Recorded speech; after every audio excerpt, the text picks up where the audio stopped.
Everybody, मैं राजेश कुमार आप सभी का स्वागत करता हूं। 3D के हमने पार्ट फर्स्ट को डिस्कस किया था बेटा। आज हम पार्ट सेकंड को पढ़ने जा रहे हैं। अपने एक्सरसाइज का सेकंड क्वेश्चन है कि एक रेखा की दिक् कोसाइन ज्ञात कीजिए। एक लाइन है, उसकी आपको डायरेक्शन कोसाइन निकालनी है और उस लाइन के लिए क्या कहा गया आपको, जो निर्देशांक अक्षों के साथ अर्थात x अक्ष, y अक्ष और z अक्ष के साथ समान कोण बनाती है। ये हमें दिया हुआ है कि एक रेखा है, वो निर्देशांक अक्षों के साथ अर्थात x अक्ष, y अक्ष और z अक्ष के साथ समान कोण बनाती है। तो हमने मान लिया कि आपकी जो रेखा है वो निर्देशांक अक्षों के साथ समान कोण कितना बनाती है, थीटा बनाती है। ये हमने अज्यूम कर लिया। क्या अज्यूम किया हमने कि रेखा जो है वो निर्देशांक अक्षों के साथ समान कोण कितना बनाती है, थीटा बनाती है। ध्यान दें सभी, बहुत ही सिंपल सा क्वेश्चन है। माना रेखा निर्देशांक अक्षों के साथ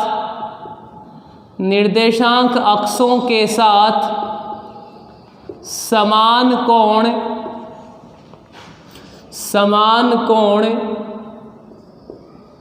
क्या बनाती है, थीटा बनाती है। ये हमने अज्यूम कर लिया।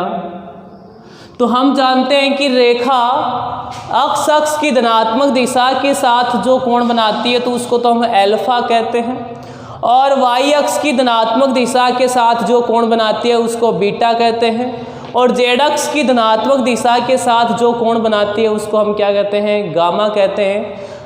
तो यहाँ हम क्या कह सकते हैं कि तीनों एल्फा, बीटा और गामा तीनों क्या हैं, समान है, क्योंकि समान कोण बनाती है। और उस कोण को हमने क्या अज्यूम किया बेटा, थीटा हमने अज्यूम किया है।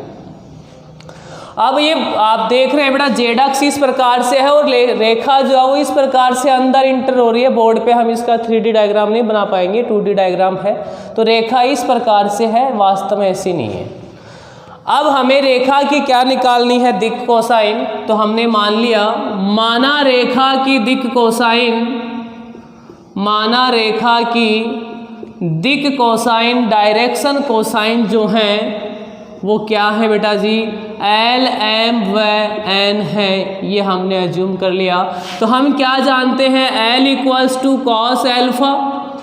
It means L equals to cos alpha की वैल्यू भी क्या है, थीटा। इसी प्रकार से M equals to cos beta. हम क्या जानते हैं बेटा, बीटा इक्वल्स टू क्या माना है हमने, थीटा। तो M equals to cos theta and N equals to cos gamma. This implies N equals to gamma की वैल्यू भी कितनी है, थीटा। जैसा कि हम जानते हैं कि रेखा की दिक् कोसाइनों में एक प्यारा सा संबंध होता है और उस संबंध का नाम क्या है, L square plus M square plus N square equals to 1। This implies L की वैल्यू कोस थीटा है, तो L square equals to cos square theta plus M square also cos square theta plus N square also cos square theta equals to 1। कितना बन गया हमारे पास में, ये 3 cos square theta equals to 1, cos square theta equals to 1/3। This implies cos theta equals two plus minus 1/√3। ये हमारे पास में किसकी वैल्यू आ गई, कॉस थीटा की वैल्यू क्या है, प्लस माइनस 1/√3 है। कॉस थीटा ही क्या है, L, कोस थीटा ही क्या है, M, और कोस थीटा ही क्या है, N। तो हम क्या कह सकते हैं, अतः रेखा की दिक् कोसाइन जो है वो क्या है बेटा जी, plus minus 1/√3 comma plus minus 1/√3 व प्लस माइनस 1/√3 है। इस रेखा की दिक् कोसाइन ये है। उम्मीद आप सभी को समझ में आ गया होगा। ऐसा क्वेश्चन हमने वेक्टर में भी डिस्कस किया था, आपको याद हो। वहाँ हमें सिद्ध करना था कि सदिश की दिक् कोसाइन क्या है, पल्स माइनस 1/√3, 1/√3, 1/√3 है। नेक्स्ट हमारा क्वेश्चन नंबर 3 जो है एक्सरसाइज का 11.1 का, वो क्या है, यदि एक रेखा के दिक् अनुपात, यदि एक रेखा के दिक् अनुपात -18,12,-4 है तो इसकी दिक् कोसाइन ज्ञात कीजिए। इसकी डायरेक्शन कोसाइन या दिक् कोसाइन ज्ञात कीजिए। प्रिय विद्यार्थियों, ऐसा क्वेश्चन हमने वेक्टर में भी डिस्कस किया है। यहाँ फ़र्क इतना ही है, सदिश के स्थान पे हमें क्या कहा गया है, रेखा, वहाँ ये कहा जाता है आपको एक सदिश के दिक् अनुपात ये हैं। तो हमने सीखा है इसको कि दिक् अनुपातों को हम सामान्यतः ABC से रिप्रेजेंट करते हैं। तो रेखा के दिक् अनुपात हमें दिए हुए हैं। दिक् अनुपात डायरेक्शन रेशियो क्या है, -18,12,-4। दिक् अनुपातों को हम सामान्यतः ABC से लिखते हैं। तो यहाँ A बराबर कितना हो जाएगा, -18, B बराबर 12 और C बराबर -4।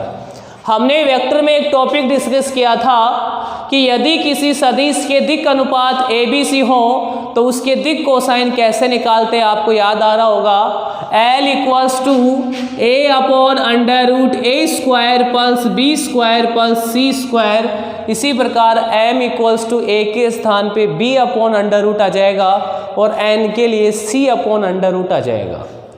हमने अभी पिछले वीडियो में डिस्कस किया था कि यदि किसी रेखा के दिक् कोसाइन L, M व N है तो उसी रेखा के दिक् कोसाइन क्या होते हैं, -L, -M, -N भी होते हैं। तो बेटा जब रेखा की बात आती है तो हम यहाँ प्लस माइनस का सिंबल लेके चलते हैं। L = प्लस माइनस ये देखें। तो सबसे पहले इसकी दिक् कोसाइन को एज्यूम कर लिया हमने। माना रेखा की दिक् कोसाइन क्या है, L, M व N है। तो हम क्या जानते हैं, L = plus minus A/√A² plus B² plus C²।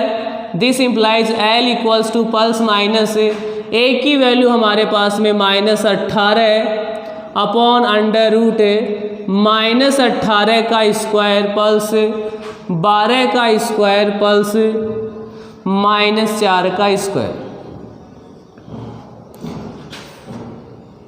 L = ये यहाँ अगर प्लस को अज्यूम करें तो ये प्लस और माइनस क्या बन जाएगा बेटा, माइनस से, तो ऊपर क्या बन गया, माइनस। और यदि माइनस को अज्यूम करें तो माइनस माइनस क्या बन जाएगा, प्लस। तो क्या बन गया हमारे पास में, इस प्लस के स्थान पे तो क्या हो गया माइनस, और माइनस के स्थान पे क्या हो गया प्लस। तो ये प्लस माइनस इस माइनस की वजह से किस में कन्वर्ट हो गया, माइनस प्लस 18/√। -18 का स्क्वायर वही 18 का स्क्वायर, 18 का स्क्वायर 324 प्लस 12 का स्क्वायर 144 प्लस -4 का square 16। L = minus plus 18/√। Calculate करें इसको अपन, 160, 144 प्लस 16 कितने हो गए 160 और 320, 320 और 160 420 और 60 420, 480 प्लस 4, 484 का वर्गमूल हम जानते हैं क्या होगा बेटा जी, 484 किसका स्क्वायर है 22 का, 21 का स्क्वायर 441, 22 का स्क्वायर 484। तो 484 का वर्गमूल क्या हो जाएगा 22। तो L = क्या हो जाएगा हमारे पास, ये 2 से कैंसिल हो रहा है, माइनस प्लस 9/11। जैसे हमने L की वैल्यू कैलकुलेट की है उसी प्रकार से हम M की वैल्यू कैलकुलेट करेंगे। m इक्वल्स टू क्या होगा, plus minus B upon under root A square plus B square plus C square. This implies m equals to plus minus b की वैल्यू है 12 है अपॉन अंडर रूट इसकी value हमने calculate की कितनी आई 22, 2 से कैंसिल होगा, m equals to plus minus 6 upon 11। इसी प्रकार से n की वैल्यू कैलकुलेट करें तो n equals to plus minus c upon under root A square plus B square plus C square. n equals to plus minus c की value हमारे पास में -4 बट्टा इस अंडर रूट की वैल्यू हमारे पास में 22 है। ये माइनस इस पल्स माइनस को किस में कन्वर्ट कर देगा, माइनस पल्स में। क्या बच गया 4 बट्टा 22, 2 से कैंसिल होगा 2 बट्टा 11। तो हम क्या कह सकते हैं, अतः रेखा की दिक् कोसाइन, अतः रेखा की दिक् कोसाइन क्या होंगी बेटा जी, ध्यान दें, minus pulse 9 upon 11 comma pulse minus 6 upon 11 व माइनस पल्स 2 अपॉन 11 है। तो इस रेखा की दिक् कोसाइन हम इस प्रकार से ज्ञात कर सकते हैं। ये ऐसा ही क्वेश्चन हमने वेक्टर में डिस्कस किया, तो वहाँ हम ये सिंबल प्लस माइनस लेके नहीं चलते हैं, क्योंकि यदि किसी सदिश के दिक् कोसाइन lmn है तो उस सदिश के दिक् कोसाइन -l -m नहीं होते हैं। रेखा के केस में ही ऐसा होता है, हमें प्लस माइनस लेके चलना पड़ता है। नेक्स्ट हमने ये दिक् अनुपात से दिक् कोसाइन ज्ञात करना सीखा। नेक्स्ट हमारा क्वेश्चन है क्वेश्चन नंबर 4, दर्शाइए कि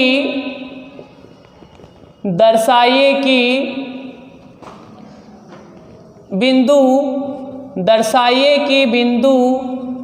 2, 3, 4 -1, -2, 1 व 5, 8, 7 कैसे है, सररेख है।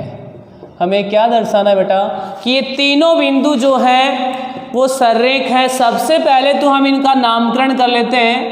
माना बिंदु ए, हमने फर्स्ट पॉइंट को ए कंसीडर किया, पॉइंट ए को क्या है 2, 3, 4, point B -1, -2, 1 and point C 5, 8, 7।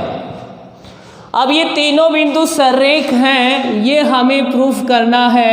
तो सपोज कीजिए तीनों बिंदु इस प्रकार से हैं ए बी सी।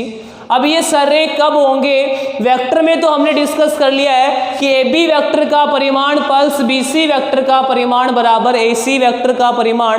परंतु बेटा हम वेक्टर नहीं पढ़ रहे, अब क्या पढ़ रहे हैं 3D। तो 3D से हम किस प्रकार से इसको हल करेंगे, आइए देखें। 3D के अंदर हम क्या करेंगे, हम ये जानते हैं कि यदि कोई भी दो रेखाएं या कोई भी दो सदिश यदि समांतर होते हैं तो उनके दिक् अनुपात भी क्या होते हैं, समान होते हैं। बेटा याद रखिएगा कि यदि कोई दो सदिश या कोई दो रेखाएं समांतर होती हैं तो वो सररेख भी होती हैं, और ऐसी स्थिति में उनके दिक् अनुपात क्या होते हैं, समान होते हैं। तो हम सबसे पहले क्या निकालेंगे, यहाँ ए बी के दिक् अनुपात निकालेंगे, और ए बी के दिक् अनुपात निकालने के पश्चात हम बी सी के दिक् अनुपात निकालेंगे। और यदि ए बी के दिक् अनुपात और बी सी के दिक् अनुपात क्या आ गए बेटा जी, समान आ गए, तो हम कहेंगे कि ए बी और बी सी कैसे हैं, सररेख नहीं बोलेंगे, क्या है, समांतर है। अब ए बी और बी सी तो समांतर इस प्रकार से भी हो सकते हैं, लेकिन ध्यान देने वाली बात यह है कि इन दोनों बिंदुओं में कौन सा बिंदु उभयनिष्ठ है, बिंदु बी उभयनिष्ठ है, इसलिए इस बी सी को यहाँ ही होना पड़ेगा, क्योंकि दोनों में बी बिंदु क्या है, उभयनिष्ठ है। तो तरीका समझ में आ गया होगा। अब एग्जाम में आपको ये नहीं कहेगा कि सदिश की सहायता से सररेख सिद्ध कीजिए या 3D की सहायता से सररेख सिद्ध कीजिए, आपकी जो मर्जी हो बेटा, चाहो तो वेक्टर से हल कर देना, चाहो तो 3D से हल कर देना, दोनों ही सही माने जाएंगे। आप वेक्टर से सीख चुके हैं, अब मैं इसको 3D से कैसे हल करेंगे वो बात करता हूँ। चलो मुझे बताओ ए बी के दिक् अनुपात कैसे निकालेंगे। AB क्या है? दो बिंदुओं को मिलाने वाली रेखा, जिनके बिंदु कौन से हैं? A और B, और दो बिंदुओं को मिलाने वाले सदिश के दिक् अनुपात आपको पता है कैसे निकालते हैं, याद आ रहा होगा। x2 minus x1 y2 minus y1 z2 minus z1, same वही प्रोसेस यहाँ होगी। x2 minus x1 y2 minus y1 z2 minus z1।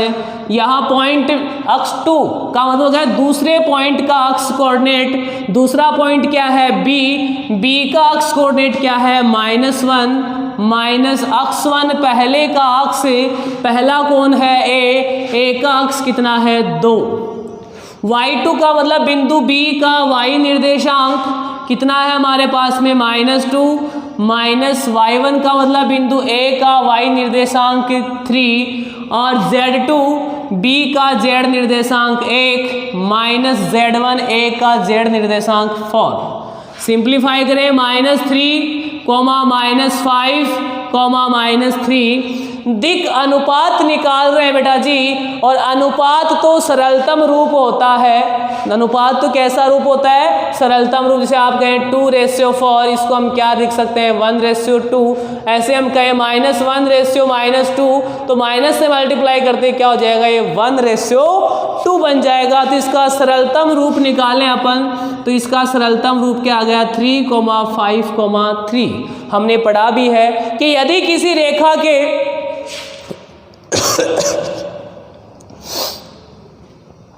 दिक् कोसाइन L, M व N हो, तो उसी रेखा के दिक् कोसाइन क्या होते हैं? -L, -M, -N। ठीक उसी प्रकार बेटा जी कि यदि किसी रेखा के दिक् अनुपात A, B, C हो, तो उसी रेखा के दिक् अनुपात क्या होते हैं? -A, -B, -C। तो यहाँ हम बात करिए -A, -B, -C इस रेखा के दिक् अनुपात हैं, तो ABCB क्या होंगे? इस रेखा के दिक् अनुपात होंगे। AB के बाद हम BC के दिक् अनुपात निकालें। BC के दिक् अनुपात भी हम कैसे निकालेंगे? यही फॉर्मूला लगाएंगे। x2 minus x1 y2 minus y1 z2 minus z1। तो यहाँ दूसरा बिंदु C है और पहला बिंदु कौन है? B। तो x2 माइनस x1 करेंगे तो क्या आएगा? 5 माइनस 1 क्या हो जाएगा बेटा? Plus 1 y2 minus y1 8 minus y1 कितना हो गया? -2 माइनस प्लस 2, और z2 माइनस z1 क्या आ जाएगा? 7 माइनस 1, 5 और 1 कितना हो गया? 6, 8 और 2 10, 7 माइनस 1 6। दिक् अनुपात तो सरलतम रूप होता है, तो ये 2 से डिवाइड हो जाएगा, क्या आ जाएगा? 3,5,3। आप क्या देख रहे हो? रेखा AB के दिक् अनुपात और रेखा BC के दिक् अनुपात कैसे आ रहे हैं बेटा जी? समान आ रहे हैं। अतः दोनों रेखाएं कैसी हैं? समांतर है। सररेख नहीं बोल सकते, कैसी हैं? समांतर है। और दोनों की बात करें तो क्या उभयनिष्ठ दिखाई दे रहा आपको? बिंदु B उभयनिष्ठ है, इसलिए क्या है? ये सररेख भी हैं। तो हम क्या कहेंगे? चूंकि AB व BC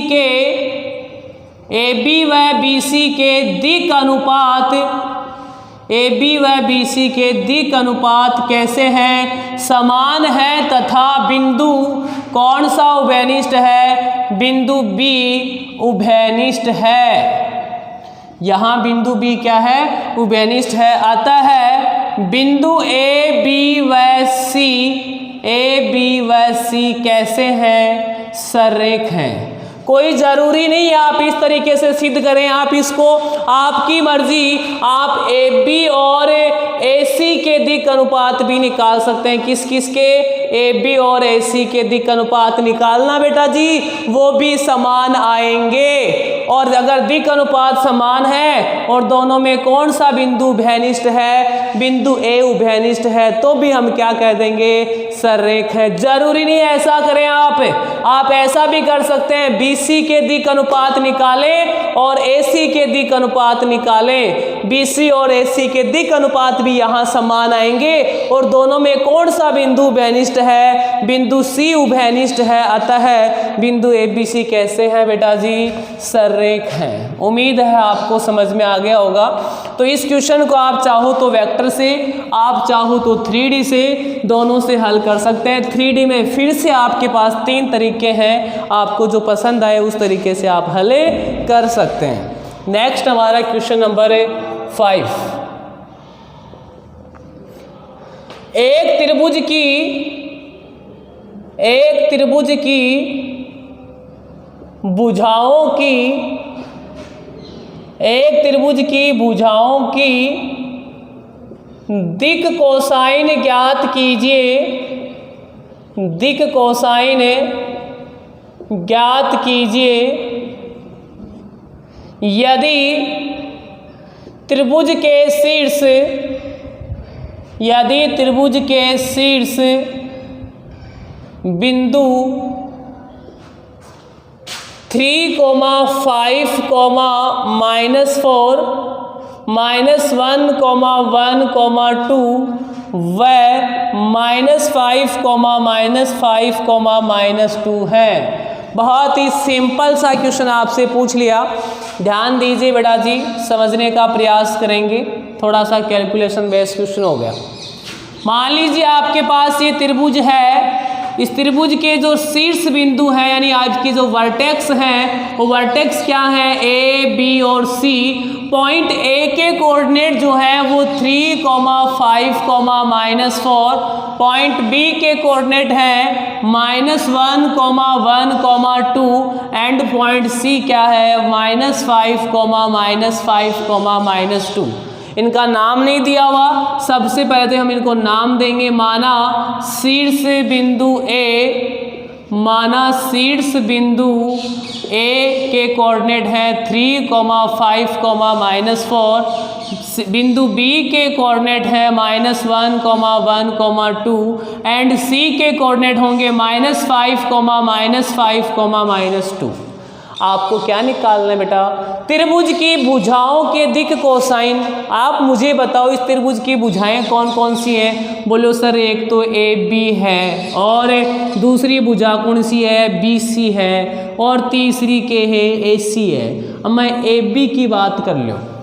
ए बी के बेटा बिंदु ए और बी को मिलाने वाली रेखा, ए बी क्या हो गई, बिंदु ए और बी को मिलाने वाली रेखा। तो आपको इस रेखा के क्या निकालने हैं, दिक कोसाइन। लेकिन आप दिक कोसाइन निकालने के लिए पहले क्या चाहिए, आपको दिक अनुपात चाहिए ना। तो सबसे पहले हम क्या निकाल लेंगे, ए बी के दिक अनुपात। बोलो सर कैसे निकालेंगे, आप भी तो बताइए भैया। x2 - x1, y2 - y1, z2 - z1। तो हम क्या कहेंगे, भुजा ए बी के दिक अनुपात, भुजा ए बी के दिक अनुपात निकालेंगे अपन।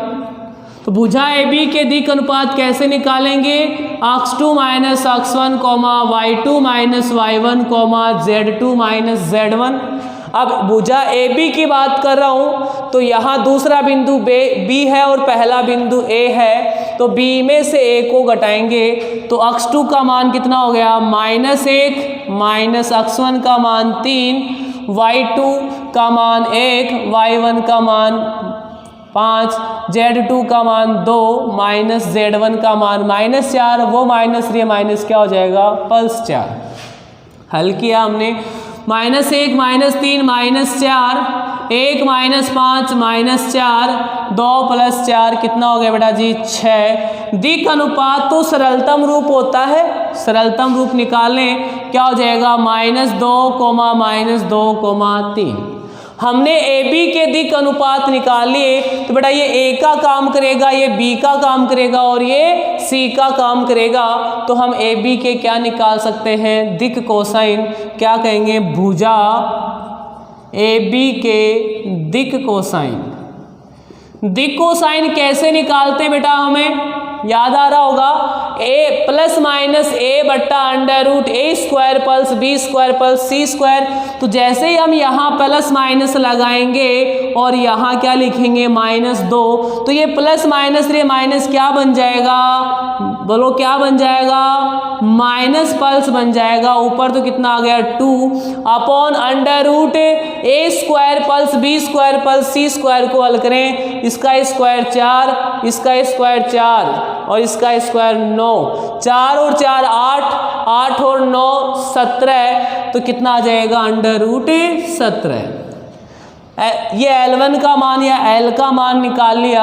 हम बात करें M का मान कैसे निकालेंगे, वही प्लस माइनस और क्या लिखेंगे -2, तो ये क्या बन जाएगा प्लस माइनस पल्स बन जाएगा, माइनस पल्स 2 बट्टा अंडर रूट का मान अंडर रूट 17 हो गया। इसी प्रकार से ये क्या हो जाएगा प्लस माइनस 3 बट्टा अंडर रूट 17। तो हमने भुजा AB के दिक् अनुपातों की सहायता से उसके दिक् कोसाइन ज्ञात कर लिए। इसी प्रकार हम भुजा AB के बाद किसकी बात करेंगे, BC की। भुजा BC के दिक् अनुपात कैसे निकालोगे बेटा, दूसरे वाले बिंदु में से पहले वाले के निर्देशांक घटाएंगे। दूसरा कौन सा है, यहाँ C में से किसको घटाओगे, B को। तो ध्यान दें अक्ष 2 माइनस अक्ष 1 है, -5 -1 क्या हो जाएगा पल्स 1, y2 माइनस y1 -5 यहाँ कितना है 1, Z2 माइनस Z1 है -2 माइनस यहाँ Z1 का मान 2, हल किया कितना आया -4 -6 और कितना आ गया -4 -6 और -4 सरल किया, इसको हमने 2 से डिवाइड हो रहा है, क्या हो जाएगा या -2 से डिवाइड हो रहा है, दोनों ही बात कह सकते हो आप। क्या हो जाएगा ये 2, 3, 2। आप कहोगे सर -2 -3 -2, बिल्कुल राइट है बेटा। अभी तो बात की थी यदि किसी रेखा के दिक् अनुपात ABC हो तो -a -b -c भी उसी रेखा के दिक् अनुपात होते हैं। तो -2 -3 -2 को सरल करके क्या लिख सकते हैं 2, 3, 2 लिख सकते हैं। तो अब इसकी दिक् कोसाइन क्या होंगी, फिर भुजा BC की दिक् कोसाइन क्या होंगी, ध्यान दें प्लस माइनस ए का मान कितना है 2 बट्टा under root A square plus B square plus C square, 2 का स्क्वायर 4, 3 का स्क्वायर 9, 2 का स्क्वायर 4 और 4 8 और 9 17, कितना हो जाएगा 2 बट्टा अंडर रूट 17 प्लस माइनस 3 बट्टा अंडर रूट 17 व प्लस माइनस 2 बट्टा अंडर रूट 17। ये किसकी दिक् कोसाइन आ गई, भुजा BC की। इसी प्रकार हम किसकी बात करेंगे, भुजा AC की। भुजा AC के दिक् अनुपातों की हम बात करें तो दिक् अनुपात तो वही फॉर्मूला अक्ष 2 माइनस अक्ष 1 वाला, पहला बिंदु A हो गया और दूसरा बिंदु C हो गया। अब C में से 1 को घटाएंगे। अक्ष 2 की वैल्यू कितनी है -5 माइनस अक्ष 1 की वैल्यू कितनी है 3, y2 minus y1 -5 minus y1 कितना है 5, Z2 माइनस Z1 -2 माइनस ये भी कितना है -4 माइनस माइनस प्लस 4 हो गया। क्या बन गया -5 और -3 -8 -10, 4 -2 कितना हो गया बेटा जी 2। किससे कैंसिल हो रहा है ये, आप कहोगे सर फिर से 2 से कैंसिल हो रहा है। -4, -5, 1। अब हम क्या निकाल सकते हैं, भुजा AC के दिक् कोसाइन भी निकाल सकते हैं। तो आपको समझ में आ गया होगा, यहाँ माइनस आ रहा है तो क्या आएगा माइनस पल्स 4 बट्टा under root A square plus B square plus C square, 4 का स्क्वायर 16, 5 का स्क्वायर 25, 25 और 16, 25 और 10 35 और 6 41 और 1 का स्क्वायर 1 41 और 1 42 कॉमा M का मान कितना हो जाएगा, माइनस से स्टार्ट हो रहा है तो माइनस प्लस 5 बट्टा अंडर रूट 42 व 1 बट्टा अंडर रूट 42 है। प्रिय विद्यार्थियों, उम्मीद आपको समझ में आ गया होगा कि हम त्रिभुज की भुजाओं के दिक् कोसाइन कैसे निकालेंगे, उसके दिक् अनुपातों की सहायता से निकालेंगे। और हम दिक् अनुपात कैसे निकालेंगे आप समझ गए होंगे, हम दिक् अनुपात निकालेंगे अक्ष 2 माइनस अक्ष 1 y2 minus y1 z2 minus z1 की सहायता से। और एक बार हमें दिक् अनुपात पता चल जाए तो हम दिक् अनुपातों की सहायता से दिक् कोसाइन को ज्ञात करना सीख चुके हैं। बस ध्यान देना है, सदिश में प्लस माइनस नहीं लिखते, यहाँ क्या लिखते हैं, प्लस माइनस लिखते हैं। बात करें हम यहाँ 11.1 के सभी क्वेश्चंस जो हैं वो कंप्लीट होते हैं बेटा जी। अब इसके एग्जाम्पल्स में मैं देख लेता हूँ, कोई अच्छा एग्जाम्पल होगा तो मैं भी आपको करवा देता हूँ। 5, 4, 3, 2 और 1, इसके पांचों एग्जाम्पल्स बेटा आप खुद हेल्प कर सकते हैं। तो आज का आपका एक्स्ट्रा में होमवर्क जो है प्रत्येक विद्यार्थी अपनी नोटबुक में ज़रूर करेगा। Example first, example second, example third, example 4 और एग्जाम्पल 5 सेम टू सेम उसी प्रकार के क्वेश्चन हैं जैसे हमने आपको एक्सरसाइज के क्वेश्चन करवाए हैं। तो अभ्यास करने के लिए, प्रैक्टिस के लिए आप इन क्वेश्चंस को सॉल्व करेंगे। आज के लिए धन्यवाद। ये जो टॉपिक हमने देखा था रेखा के दिक् कोसाइन और दिक् अनुपात, उनमें संबंध वाला वो टॉपिक पूरा का पूरा किससे संबंधित था, वेक्टर से संबंधित था। इसलिए आपको मुझे अलग से ज़्यादा डिस्कस थ्योरी को समझाने की आवश्यकता नहीं पड़ी, आपने कर लिया होगा आराम से। आगे हम पढ़ेंगे 11.2 एक्सरसाइज, उसके लिए हम पहले थ्योरी को पढ़ेंगे। तो नेक्स्ट क्लास जो होगी हमारी थ्योरी की क्लास होगी, उसके बाद हम उसके क्वेश्चंस को सॉल्व करेंगे। आज के लिए धन्यवाद।